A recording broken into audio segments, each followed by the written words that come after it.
जोहार दोस्तों, स्वागत है आप सभी का आज की वीडियो में। और आज के इस वीडियो में हम बात करेंगे राजधानी रांची के कोकर डिस्लरी पुल के पास स्थित बिरसा मुंडा समाधि स्थल जमीन विवाद कब और कैसे शुरू हुआ, अचानक हाईलाइट किस कारण से हुआ और अब तक क्या क्या हुआ, डिटेल में बात करेंगे। बने रहिएगा वीडियो के आखिर तक। और चैनल पर नए हैं तो चैनल को सब्सक्राइब कर दीजिएगा।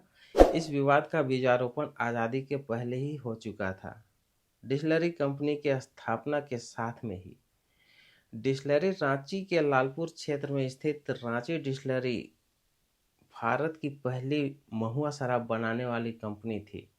इसकी स्थापना 20वीं सदी के पहले लगभग वर्ष 1906 में हुई थी। इस डिस्लरी का मालिकाना अधिकार जायसवाल परिवार के पास था, जो रांची की एक प्रसिद्ध परिवार है। उस समय डिस्टिलरी द्वारा महुआ की देसी शराब बनाई जाती थी और यह शराब पूरे बिहार में मशहूर थी। उस दौर में यह तकनीक अपनी तरह की नवीनतम तकनीक थी, जिसमें पोर्ट स्टील मेथड से शराब बनाई जाती थी। यहाँ तक कि मशीनों को स्थापित करने के लिए विदेशों से इंजीनियर भी आए थे। डिस्लरी के पानी लालपुर से कोकर के बीच में बहने वाली पोरपोटो नदी से लिया जाता था। डिस्टिलरी के आसपास का इलाका भी उस समय काफ़ी विकसित था, जैसे डिस्टिलरी पुल और डिस्टिलरी तालाब, जिनकी याद आज भी पुराने रांची के लोगों के जहन में ताज़ा है। परंतु धीरे धीरे समय के साथ यह डिस्टिलरी बंद हो गई और अब इसका पुराना भवन और पुल मौजूद है, जो पुराने दिनों की याद दिलाते हैं। आज डिस्टिलरी तालाब का क्षेत्र भरकर मार्केट बना दिया गया है। यह डिस्टिलरी राजा राय बहादुर ठाकुर जायसवाल के परिवार का उपक्रम था, जो यूपी के जमालपुर से थे। उस समय यह डिस्टिलरी 48 पैसे प्रति लीटर में शराब बनाती थी, जो काफ़ी लोकप्रिय थी। इस प्रकार लालपुर डिस्टिलरी का इतिहास लगभग 100 वर्षों से अधिक पुराना है और यह रांची के औद्योगिक और सांस्कृतिक इतिहास का एक महत्वपूर्ण हिस्सा रही है।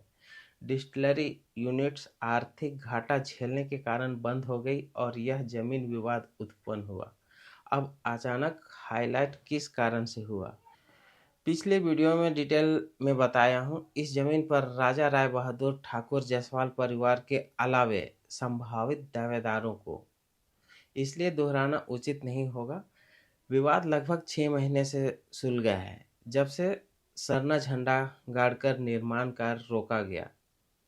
निशा भगत सरना झंडा उखाड़ती है। दूसरे दिन सरना समिति के अध्यक्ष अजय तिर्की पहुंचकर फिर से झंडा गाड़ने का ऐलान करने के कुछ दिनों बाद 31 जुलाई 2025 को सरना झंडा गाड़ने पहुंचते हैं और निशा भगत अजय तिर्की को सरना झंडा गाड़ने से रोकने पहुंचती है। कारण क्या हो सकता है, आप पर छोड़ रहा हूं, कमेंट्स में ज़रूर लिखिएगा। वीडियो के आखिर तक बने रहने के लिए आपका तहे दिल से धन्यवाद। वीडियो पसंद आया होगा तो वीडियो को लाइक करते जाइएगा। मिलेंगे जल्द ही किसी और नए वीडियो में, तब तक अपना और अपनों का ख्याल रखिएगा। जोहार। तीसरा फायदा उठा रहा है, अपने आप से लड़ रहे हैं, अपने आप से लड़ रहे हैं और तीसरा यह फायदा उठा रहा है। उसको तो तुम देखो और समझो भाई कि किस तरह जमीन बचाया जा रहा है। जब लोग जान जाते हैं कि लोग बिल्डर से पैसा लिया है, तब इन लोग सरना ईसाई करके आपस में लड़ाने का काम करते हैं। तो भाई अभी लोग कह रहे हैं कि झंडा गाड़ना है तो लोकल पहन होना चाहिए। तो मैं एक ही लोगों को सवाल करना चाहता हूँ कि जब जिस दिन झंडा आप उखाड़ रहे थे उस दिन ये लोकल पहनना आपके साथ तो नहीं था, तो आप कैसे उखाड़ लिए झंडा? जब झंडा उखाड़ लेते हैं तो अब नियम कानून नहीं रहता आपके लिए, लेकिन जब झंडा गाड़ने का जब बात करते हैं तो नियम बतलाते हैं। लगता है जमीन की आड़ में, जमीन दलाली की आड़ में ये सब मुद्दा दिया जा रहा है। एकदम 100% ये आपकी बात से मैं सहमत हूँ।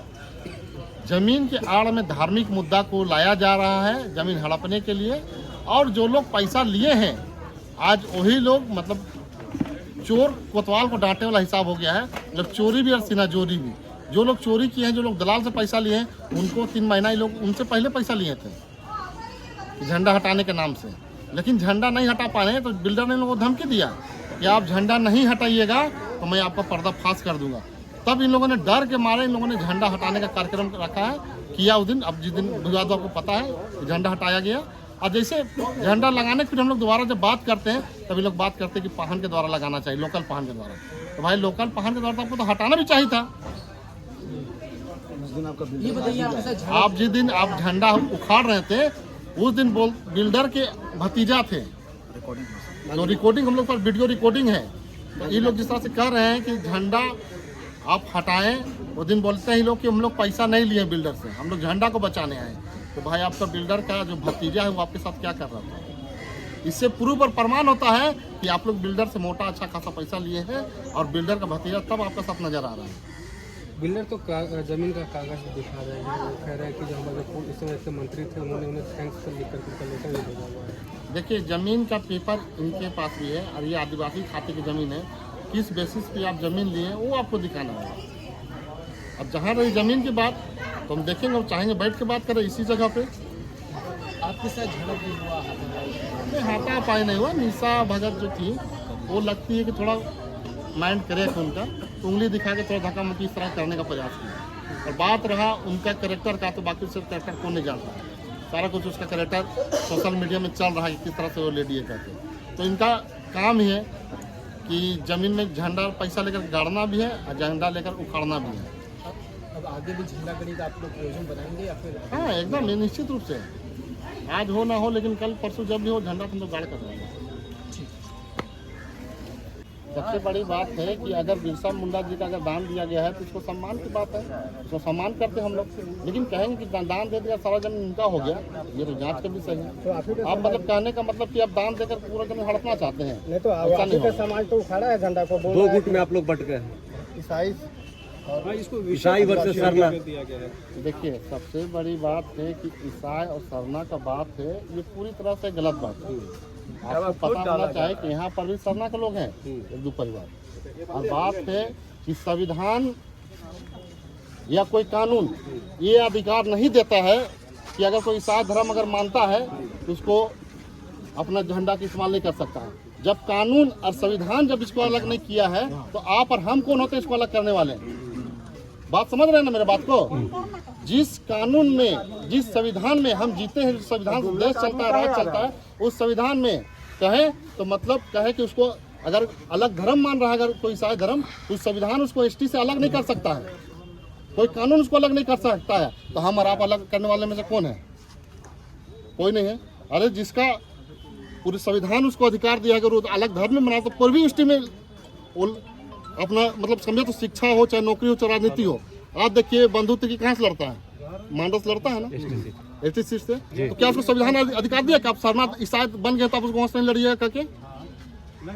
जो सीट है इसको बात समझिए, जो संविधान जो अधिकार दिया है वो अधिकार से कोई वंचित नहीं है। जिस दिन संविधान और कानून कह देगा कि आप ईसाई धर्म मान रहे हैं, आपको अधिकार खत्म किया जाएगा, वो दिन भी हम वही बात करेंगे जो संविधान में लिखा होगा। अजय लेकिन उधर भी लोग तैयार हैं, दूसरा गुट भी, आप लोग भी झंडा उखाड़ रहे हैं, हटा देंगे। आप गाड़ने के लिए अब आए हुए हैं, वो लोग उखाड़ने के लिए तैयार हैं। देखिए बात है कि उखाड़ना ही है झंडा को, तो चलिए ना मेरे साथ। कितना सड़क पर रोड झंडा गिरा हुआ है, गाड़ी चल रही है, सड़क लोग चल रहे हैं। इतना सरना समाज का इतना ही मन में आपको आस्था श्रद्धा है तो चलिए हम लोग साथ मिलकर झंडा को खोजते हैं। कहाँ का झंडा गिरा हुआ, कहाँ झंडा गंदा जगह में लगा, खोज खोज कर हम लोग झंडा हटाते हैं। आप लोग आपस में बैठ के बातचीत क्यों नहीं करते हैं? आप मीडिया हम तैयार बयानबाजी कर रहे हैं, हम बैठ के बात करने के लिए तैयार हैं। 24 घंटा में कोई भी समय आप तय कर लीजिए, दिन तय कर लीजिए, तारीख तय कर लीजिए, हम बैठ के लिए तैयार हैं। हम कभी अलग नहीं हटे हैं। शुरू से मेरा विचार रहा है कि हम बैठ के बात करेंगे, तय करेंगे जो भी बैठ के बात करना चाहता है। लेकिन अगला पक्ष अगर नहीं बैठना चाहते तो आपका कहिएगा, क्या कीजिएगा? तो इसमें राजनीतिक कौन कर रहा है वो आप तय कीजिए, आप लोग तय कीजिए। दूसरे पक्ष के लोग तो आप ही को कह रहे हैं कि आप राजनीति कर रहे हैं। हम राजनीति कर रहे हैं।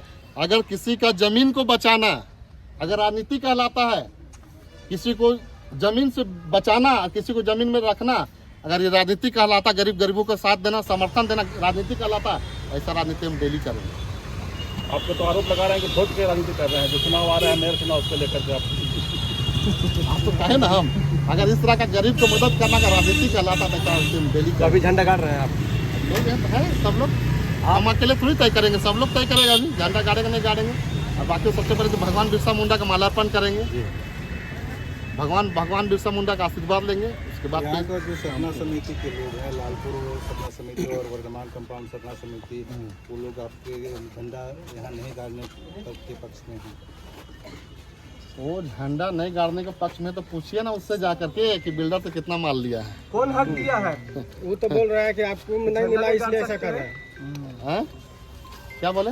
बोले कि आपको नहीं मिला है, आपको भी चाहिए। उन लोग का मिला तो है। मतलब ये प्रूव हो गया कि उन लोग को मिल तो चुका अभी है। तो बोल रहे हैं, तो लोग बोल रहे हैं इनको नहीं मिला है इसलिए दौड़ रहे हैं। तो उन लोग को मिल चुका है और उन लोग को मिल चुका है, ये आप बोल रहे हैं। हम नहीं बोल रहे हैं। अरे भाई मेरे, हमको उसे देखिए, बात है सबसे पहली बात, हमको यहाँ जो गरीब गुरबा बचा हुआ है उसको बचाना मेन मकसद यही है। अगर उसके लिए झंडा गाड़ना पड़ेगा तो गाड़ेंगे, कोई दिक्कत नहीं है। गरीब गुरु कहाँ के हैं? अरे गरीब गुरबा आप देखिए ना, आपका कैमरा की नजर से घुमा के देखिए, सब लोग तो आपके की नजर में कहा जा रहा है कि शराब फैक्ट्री में काम करने के लिए, रहने के लिए उस समय दिया गया था। देखिए बात है, कब्जा करके नहीं झंडा का आप दुरुपयोग हथियार किया। देखे हैं? हथियार देखिए, हाँ, पेपर देखिए, हाँ, वो लोग पेपर दिखाए हैं। देखिए दान वाला पेपर भी दिखाए हैं कि जसवाल वाला दान वाला तो मंत्री लिखे हैं। हाँ ठीक है, शराब फैक्ट्री उनका था, काम जसवाल करने के जी लिए का भी तरफ से दान में लोगों को दिया गया, वो पेपर देखे हैं? इसी लोग बता जसवाल रहे जी, थे हाँ जसवाल जी की तरफ से भी दान में दिया गया, देखिए पेपर आप। नहीं, पता नहीं। तब देखिए सब चीज को, पूरा पेपर देखिए, ये बैठ के देखने का चीज है, कहीं कोई किंतु परंतु नहीं है। आप बैठिए। और हमको तो इस समझ में नहीं आता है कि जब लोग इतना झंडा को लेकर के वाद विवाद बढ़ा रहे हैं, तो कहीं ना कहीं माल का जब हरियाणे का जो बात हो रहा है इन लोगों का, उसमें कहीं लोग आपत्ति हो रहा है। जब पोल खुल रहा है तब जाके लोग सरना ईसाई कर रहे हैं। बात को समझ लीजिए, नहीं तो यहाँ पर कोई किंतु परंतु नहीं है, सब हम लोग एक हैं, आगे भी एक रहेंगे। लेकिन कुछ कुछ मुद्दाएं ऐसे होती है कि उसका अलग होता है, हमारा अलग होता है, और ये हमेशा चलता रहेगा। हाँ फ्लाईओवर है, हम पक्ष में थे बनाने का, अभी भी है पक्ष में, उसके बारे में बात करते हैं।